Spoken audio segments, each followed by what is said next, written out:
area.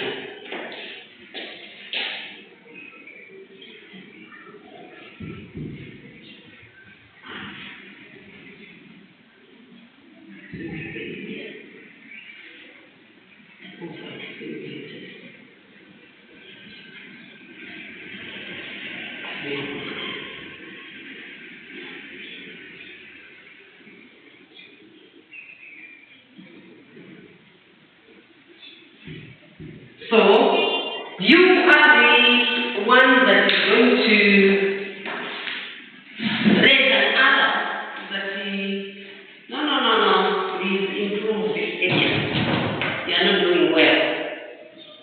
For them to change, it's you that makes them know the areas that are not functioning according to what they are supposed to.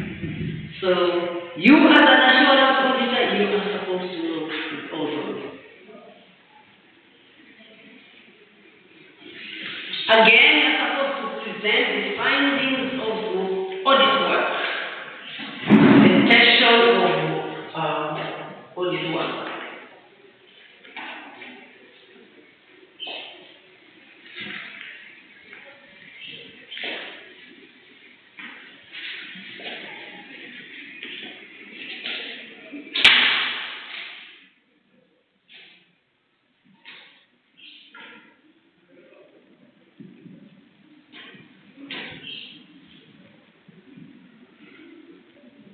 You as an auditor, an assurance auditor, is supposed to present the findings, presentation of the findings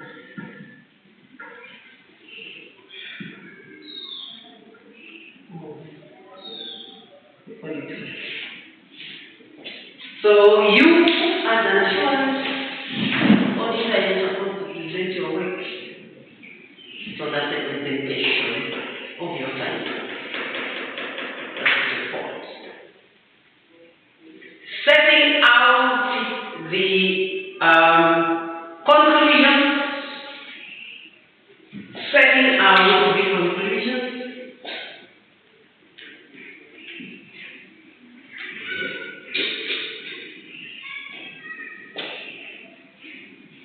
The conclusions that you have done as an auditor,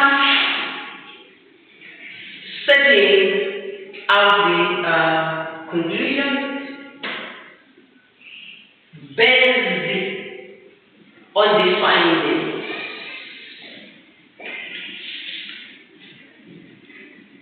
On the findings.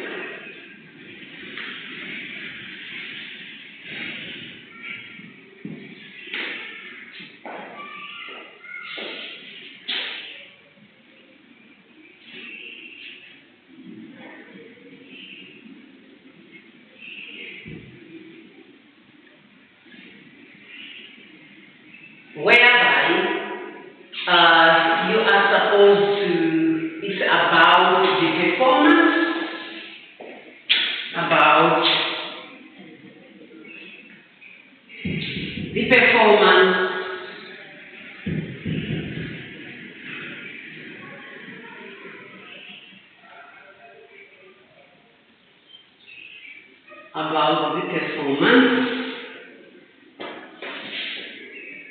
of the audited activity area, or the audited activity or area,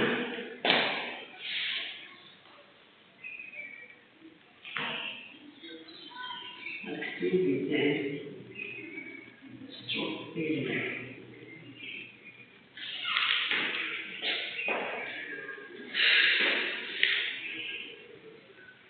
In terms of audit criteria.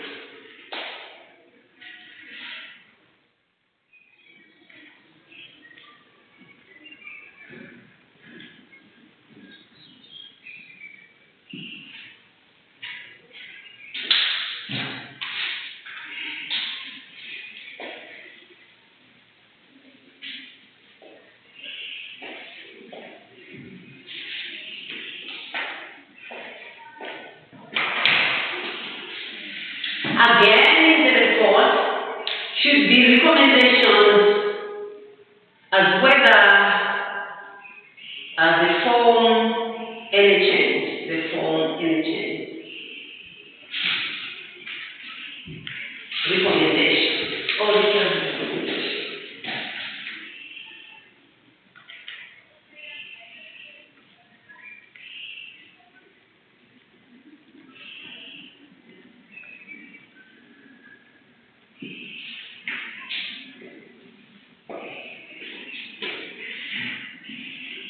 Auditor's recommendations as whether the form any change or changes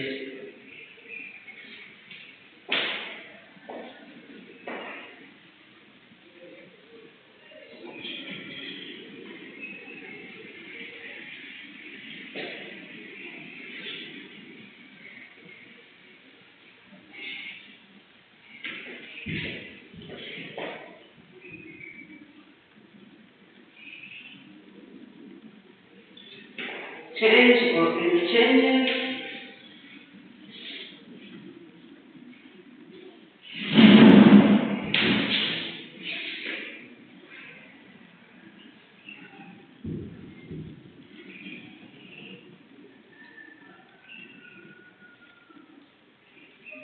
because they should take in, because they should take in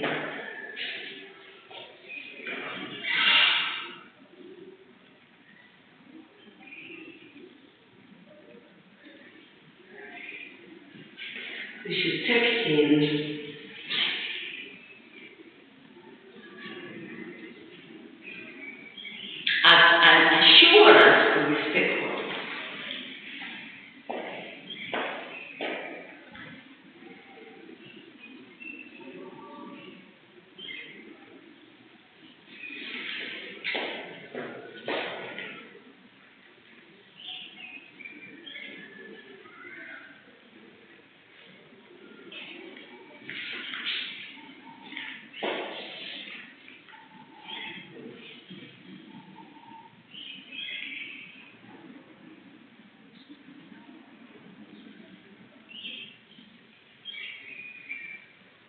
The other one is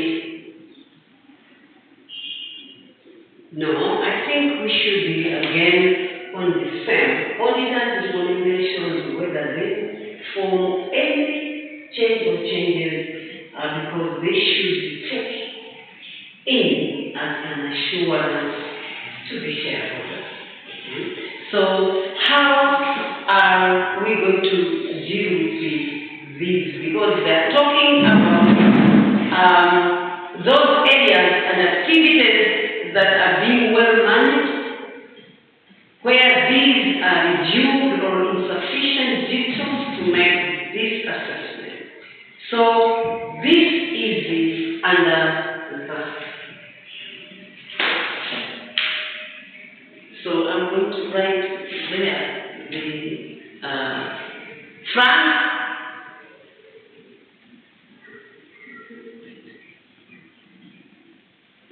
Reporting on those activities, so we're talking about what you are doing on the recommendations, okay?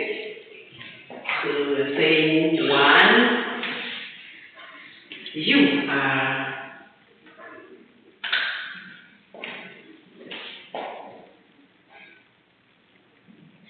stakeholders as the following.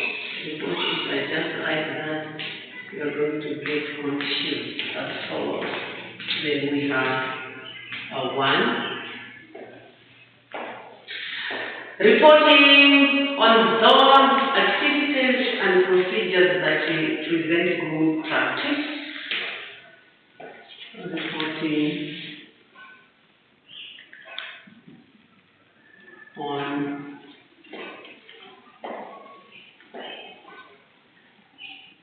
activities and procedures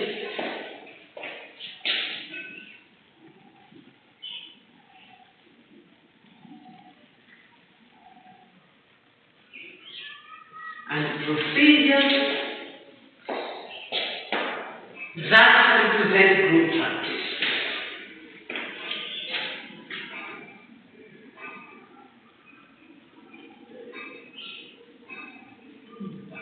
Represent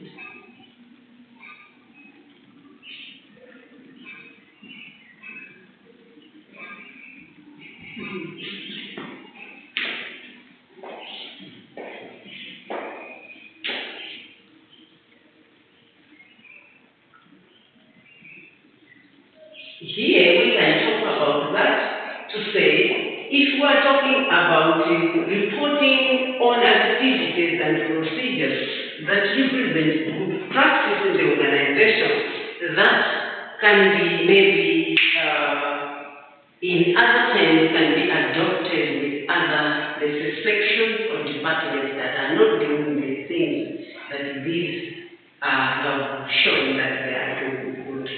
So, mind you, when we are talking about an audit report, you stipulate areas or on structures or on procedures based on what you are writing about.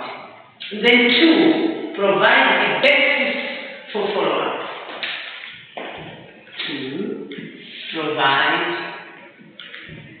a basis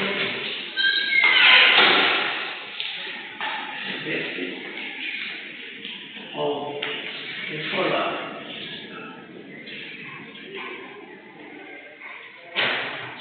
This is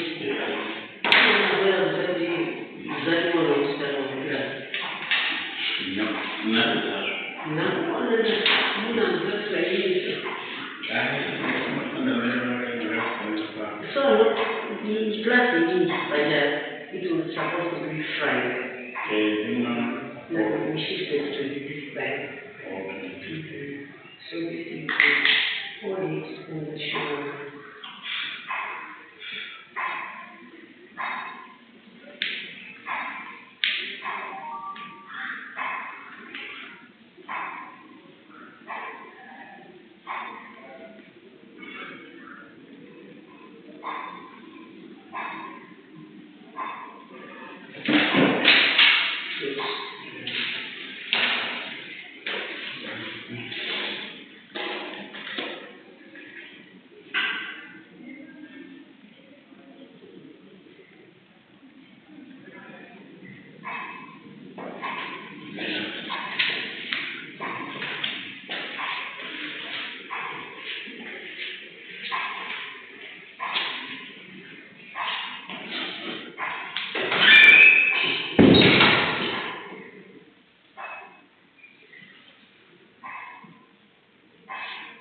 So we're talking about provide a basis of a follow-up work either by the auditor or by the entity itself.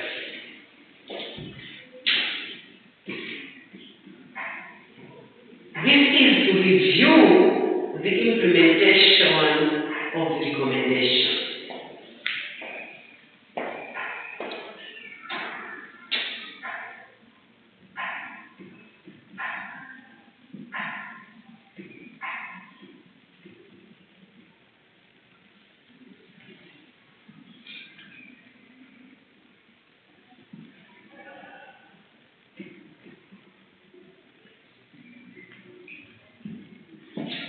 So, as assurance, audit and assurance, we are supposed to provide a basis of a follow-up mandate for the entity or ourselves. This is to review the implementation of the recommendation that has been provided. Again, provide evidence about the work done.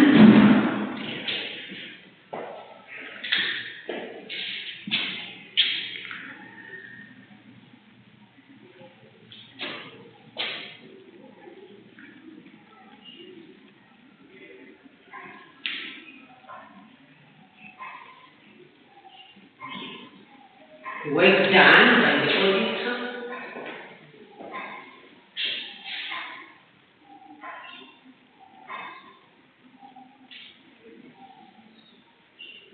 And also validating the allocation,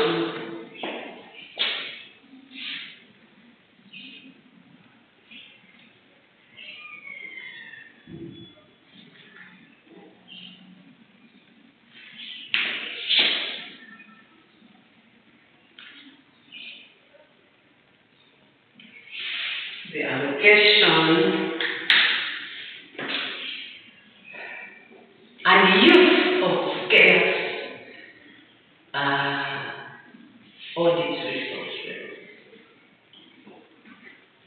and the use of scarce resources.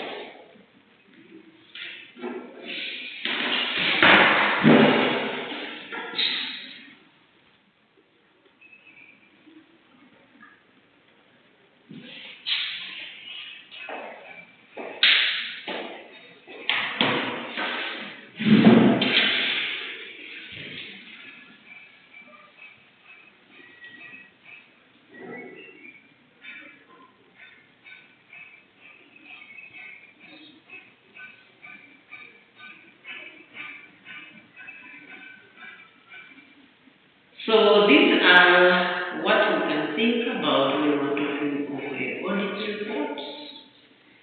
And now steps in the reporting. Steps in the reporting. Steps in the reporting.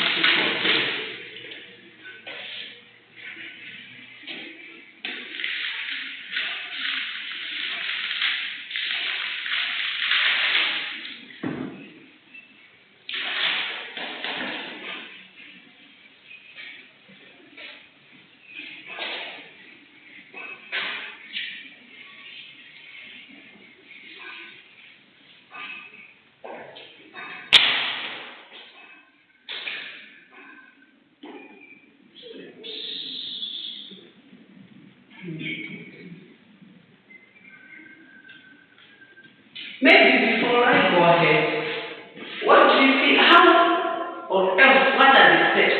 So, can you give examples of the steps that can be followed when we as auditors are reporting? Mainly assurance auditors.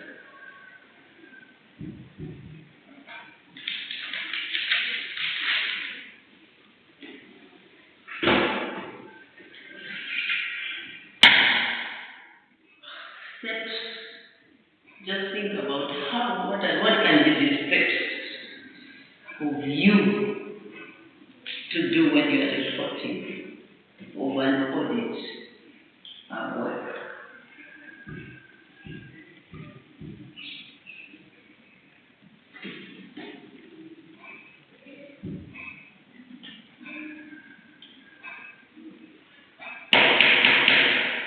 Now, we will have the steps and go around.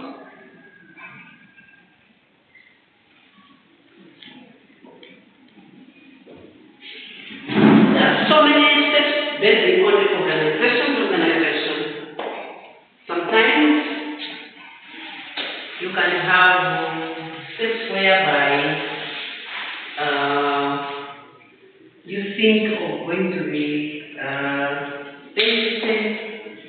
have an entry about how we are going to do the whole process, or how we did the whole process, because now we are reporting, but here they're telling us that the preparation of issues or discussion of papers or drafts.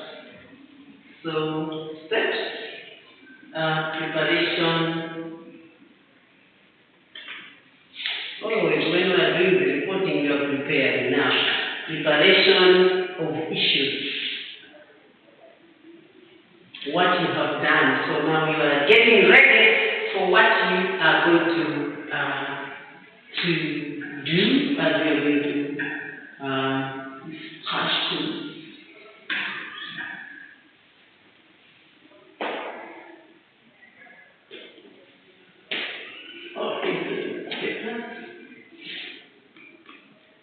Preparation of issues or discussion.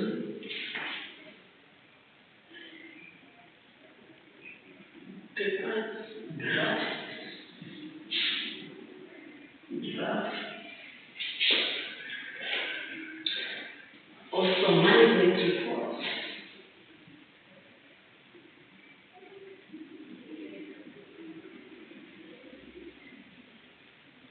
You are prepared to write an audit report. That's the first step. You are getting ready for the report.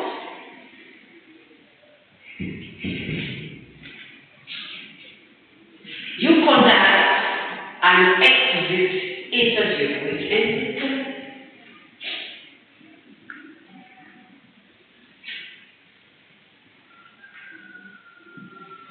an exit interview.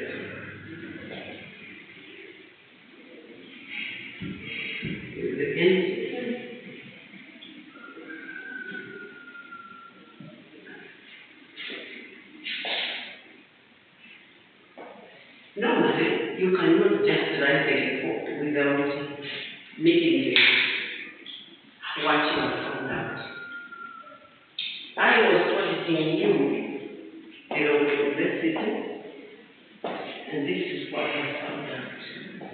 And I will write. Thank you very much for my attention.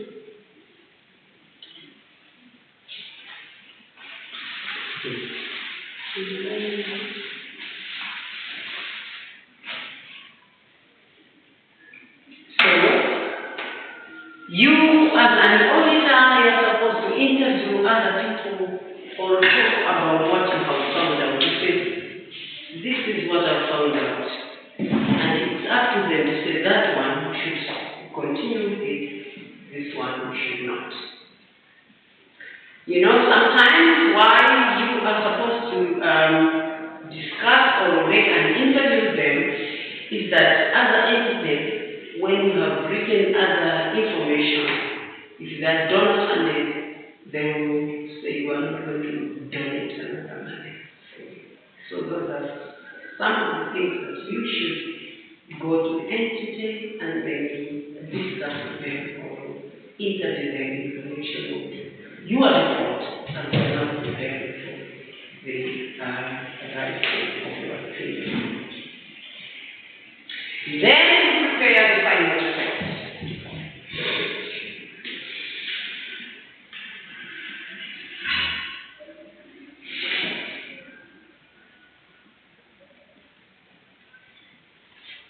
You prepare the final report.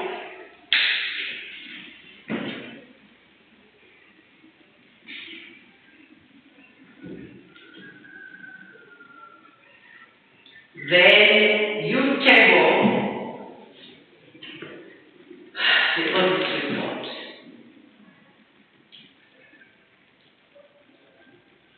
You table or publicly release the report.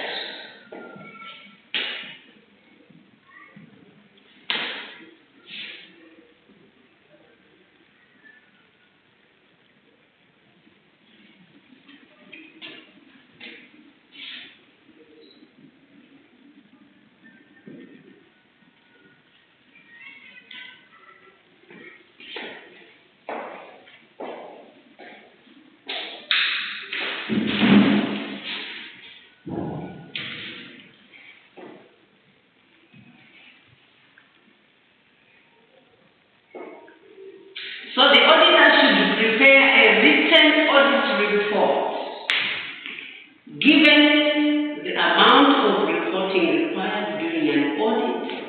The reporting process may be facilitated by the use of the continuous report writing process. So as an auditor, you are supposed to have a written audit report based on the steps that we have stipulated.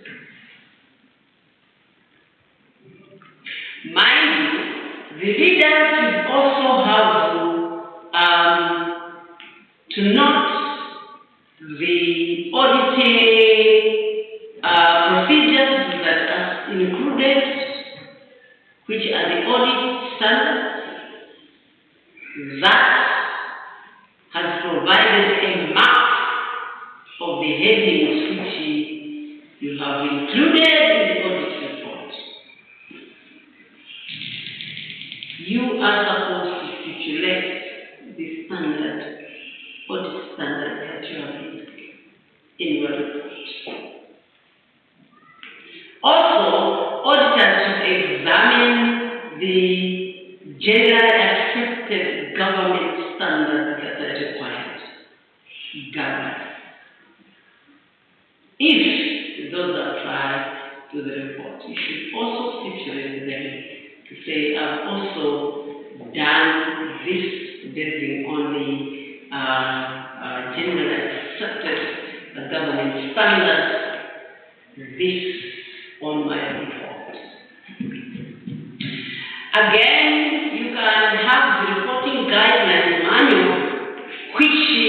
also can be referred to for the further details. So mind you, when you are writing a report, you should also have guidelines of how you have written and which standard you have based on when you are writing your report. If we talk of the reporting standard 400, based on the international standard of audit 300, it provides some guidelines applicable to the drafting of the performance audit report. So you can also refer to such manuals that are going to show how you have done the audit report. Mind you, the audit report has to be reliable, not that evidence should not tally with your opinion, or evidence should not tally with what you have put as evidence. Those all are supposed to be evidence based on what you have stipulated in your report. The report should be informative and also provide the logical and clear recommendations that are linked to the audit objectives. We're saying the report should be informative, also provide a logical and clear recommendations that are linked to the audit objectives and your findings.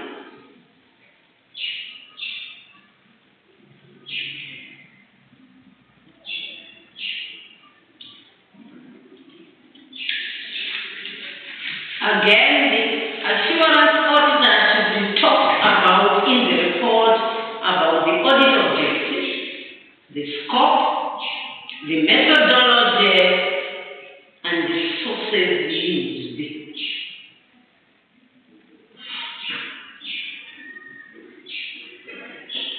In your report, you are supposed to have the objective was the objective, scope, methodology, and the sources used, as well as the audit findings, conclusions, and recommendations. So when we are writing the report, we have to have in the report the objective, the scope,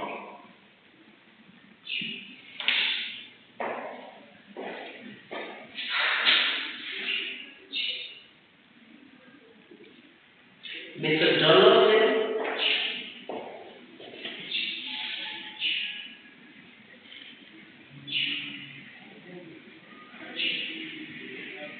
sources,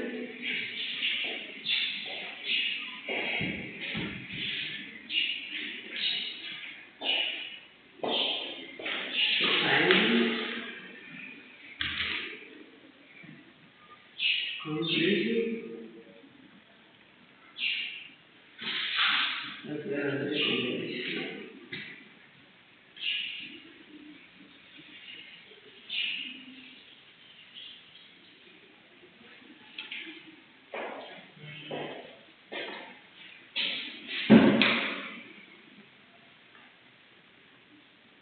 Well, we've already talked about that it has to be logical and clear. Okay. Also, it should be easy to understand.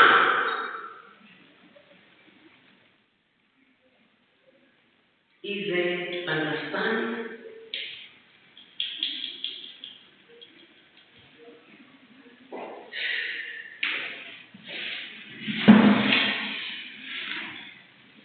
Also, easy to interpret the results. Also, easy to interpret the results.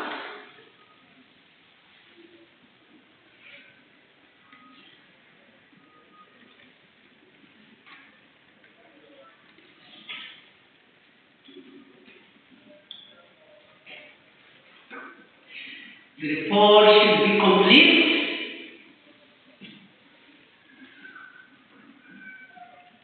accurate. The report should be complete, accurate, objective, convincing, and clear. The report should be complete, accurate, objective, convincing, and as clear as concise as possible. So it has to be very clear, not that somebody should not have access of understanding. That is not what we want, but we want people to understand what we have done.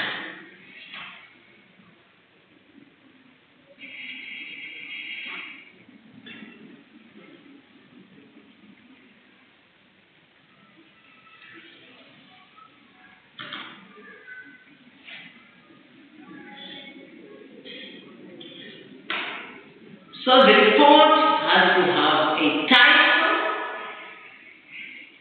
The report has to have a title.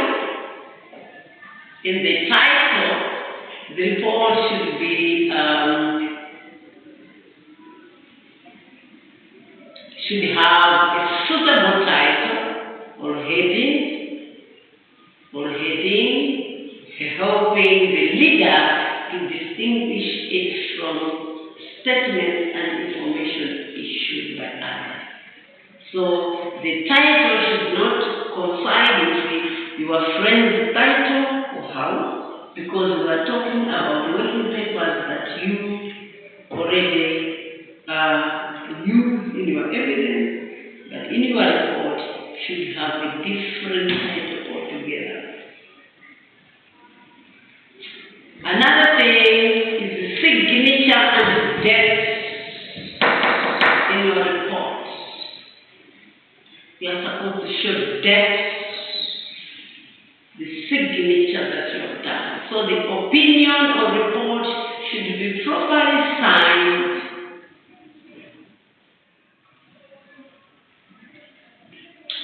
You also have to include the date that informs the reader about the consideration given when you are doing the effecting the event or the transactions about your audit. So the date are supposed to be indicated.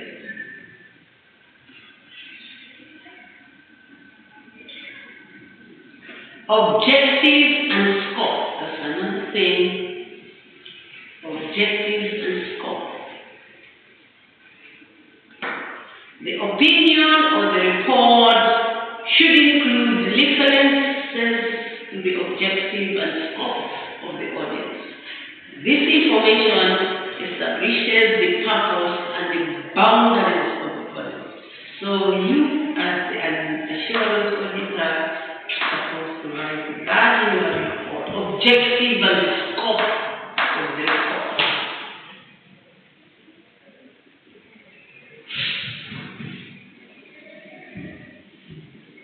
Again, completeness. The report has to be complete, as we have already said. Opinions should be appended to and published with the final statement to which they relate. Completeness. We are talking of which year are you doing the audit? Which financial statements are involved? So the auditor's opinion and report should be presented as prepared by the auditor, no changes.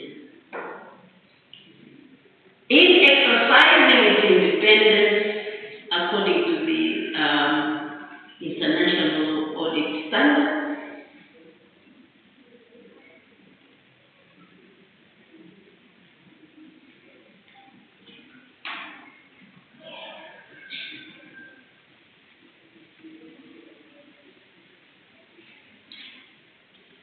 Again, the completeness of the audit report should have time, if possible, if you want to show in the audit report, that can also be included.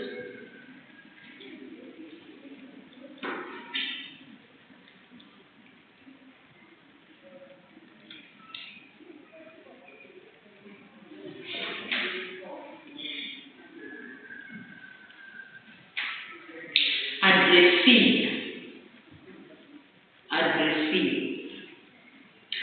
The opinion of the report should identify those to whom it is addressed to, as required by the circumstances of the audit engagement. Who are you telling them, or who are you addressing to in connection of the report?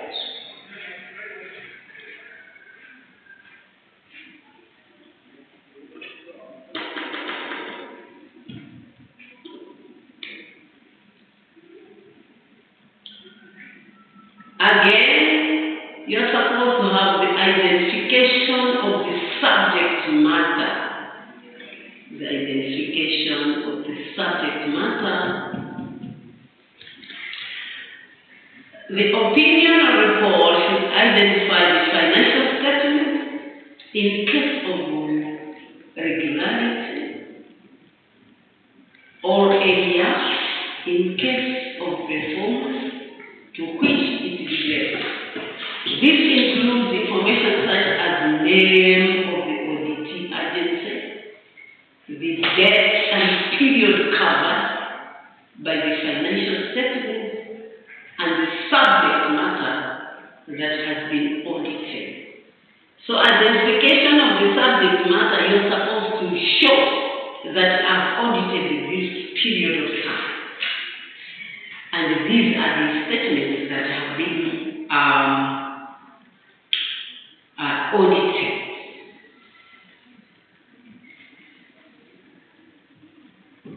The other thing is the legal basis.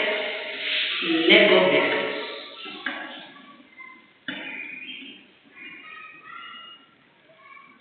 The audit opinion or report should identify the legislation or other authority provided for the audit. Is it registered? You should have all those in the report. Again, we are supposed to have compliance with the standard. Compliance with the standard. The audit opinion report should indicate the audit standards or practice followed in the conducting of the audit, thus providing to the reader with an assurance that the audit has been carried out in accordance with the procedure.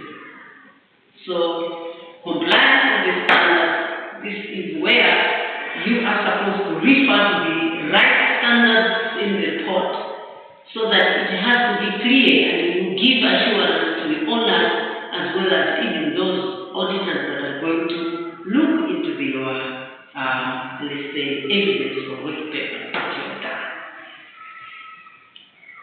Again, we are supposed to show timelines. The audit opinion report should be available promptly to be of greatest use to the leaders and users, particularly those who have to take the necessary action. So it is very important for us to show all those according to us doing the audit or assurance audit.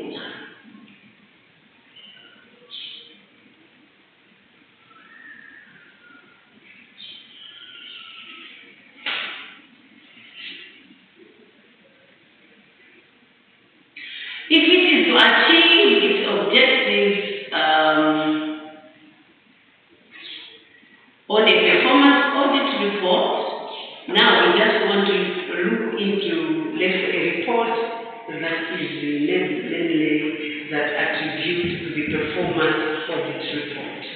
Okay? We want to look into a performance audit report that you can do. If it is to achieve its objective on a performance audit report, it must be objective, concise, timely, and persuasive. Because its aim is to bring about improved these procedures and structures. So when we're talking about the performance audit report, we are supposed to think about the report being objective, concise, and also timely as well as persuasive. Why? Because it is all about improving procedures and structures. And also, it establishes the credibility and accuracy which reflects as the audit finding. So, you as an assurance auditor, you're supposed to show all those, and indeed the presentation has to be logical, conclusions, and making making of what you have done should be meaningful and also practical. Again, the relevant recommendations has to be there. We're talking of a performance audit report.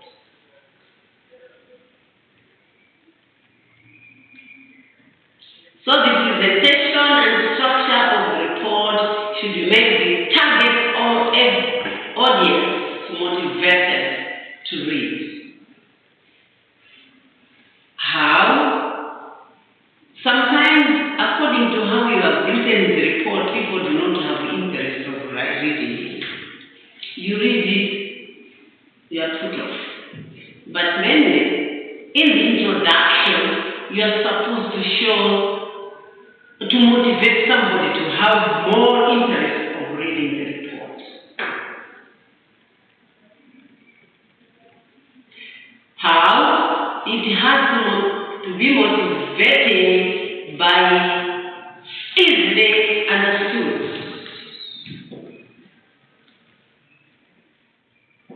So these are some of the things that you should know as an auditor.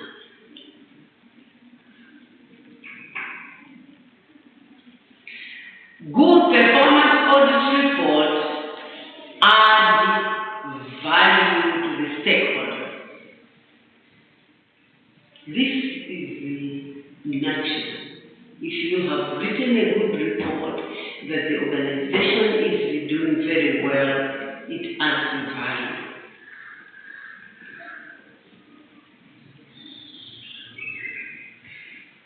The contribution of better knowledge and highlights improvements needed. You can do that by highlighting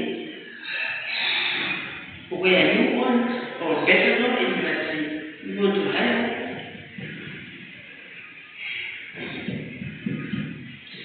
Language also should not be ambiguous, should be easy understood.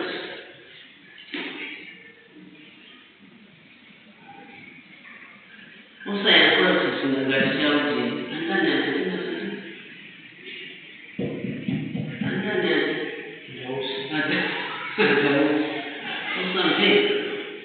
easy understood English.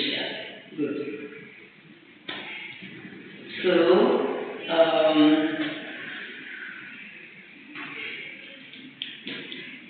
as an auditor, you are supposed to show all those in your report.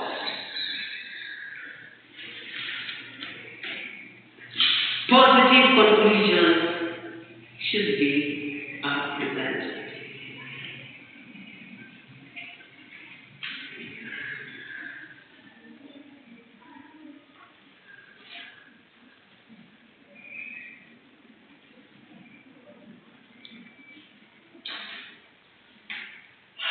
Maybe when can we say we are objective in our reports?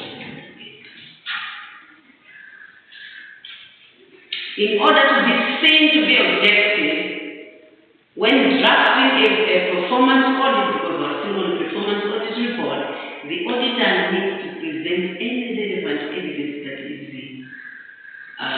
opposed to his or her opinion, not just evidence in favor of it.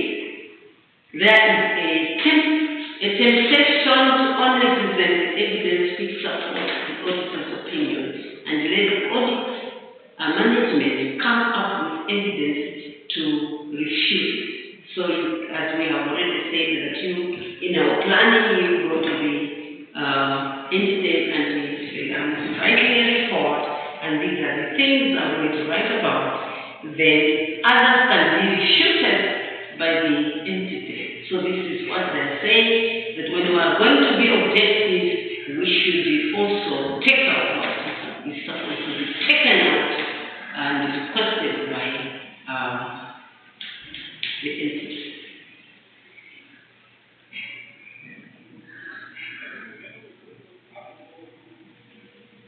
So we have, when we're saying conscience, when we're saying timely, these are the explanations I have done in connection of the report, credibility. So we have explained all those because we wanted us to understand well when we are writing a report.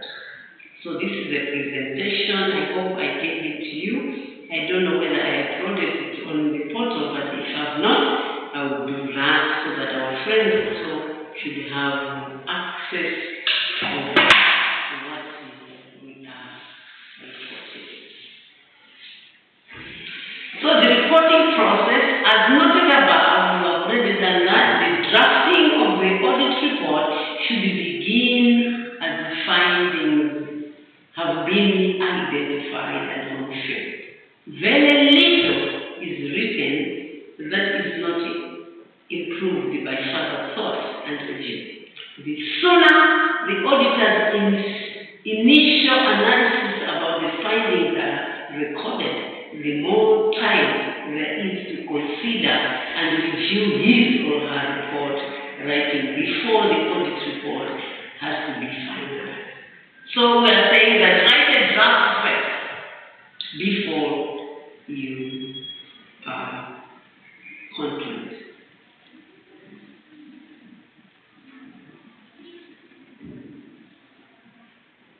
By the time the field work of any section of the audit has been completed, the auditor should have drafted a relevant paragraph for the audit report. So once you are doing the findings, you have found something that you are supposed to write. Draft. Okay? It's going to be in the report. And when you are going to be doing the report itself, it means you are taking that information but reviewing how should I write.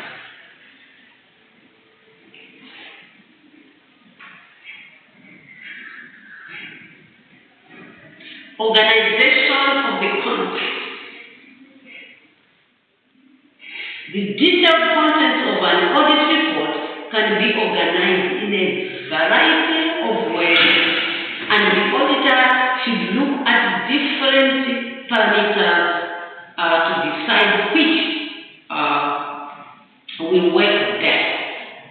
If, for example, the auditor was based on a small number of criteria and there is roughly the same amount of material in relation to each of them, then the criteria could each be a chapter. Okay. The conclusion for each chapter would be whether or not that particular criterion was met.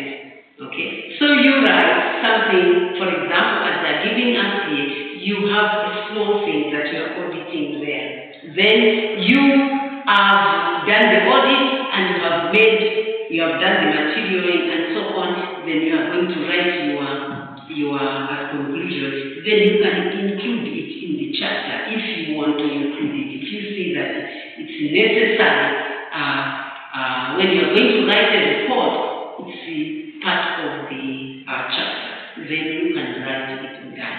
How? This is just when you are organizing the contents of the report at the end of the audit. So when you are developing an audit report, from your audit evidence collected, evidence during the course of the audit, you are supposed to have a critical thinking where you can use many ways to go about with the tasking of the audit. Graphical representation, such as the diagram, links between findings. All those can be some of the things that you can collect when you are doing or do when you are reporting. We shouldn't forget the methodology that you have done work. That again is the one way of appropriate way of assembling the contents of an audit report.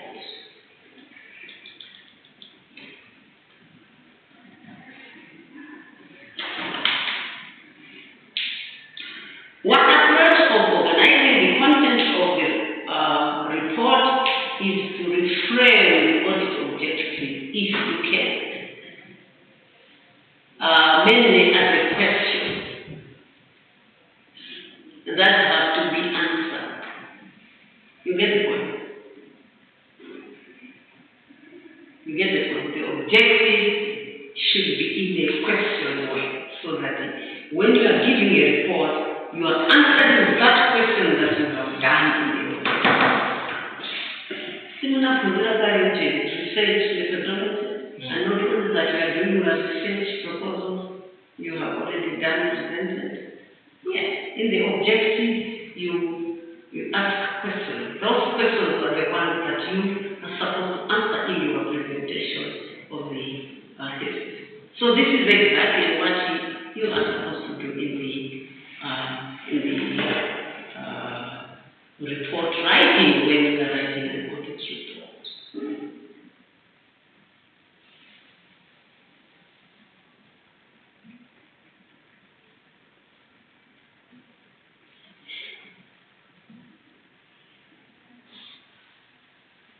Once you have identified all the necessary questions that need to be answered to achieve audit objectives, then these questions may be organized into a logical outline that presents the material in the most convincing manner. In some audits where there are some very significant issues and range of less significant ones. What are we saying? Yes, you have identified this, you have the questionnaire and the objective. Then you are supposed to outline them according to the logic. Okay?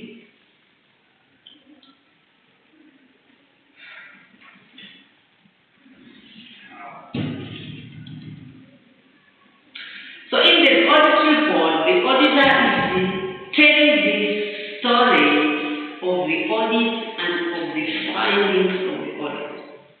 The contents of the audit report should be arranged so that it flows logically from one section to the next. The task of the auditor is to identify the best features of the audit or the activity being audited to answer the in various chapters that you have written your audit. And so make this flow as smooth and logical as possible.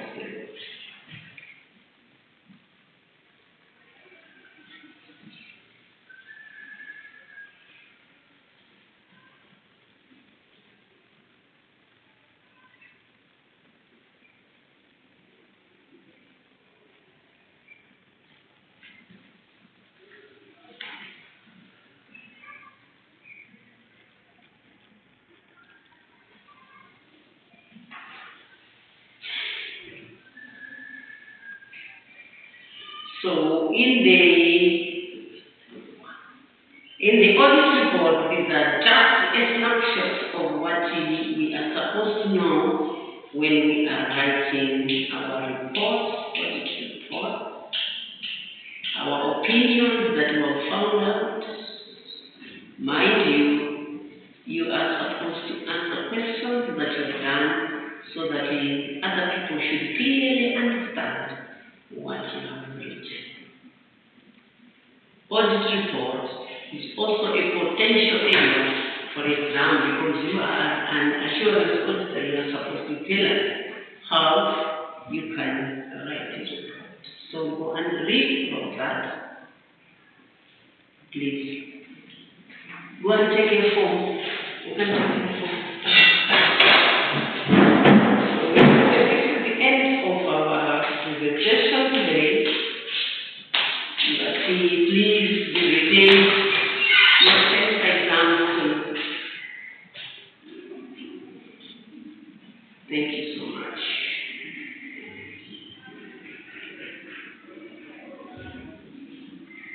Next time, what are we going to talk about?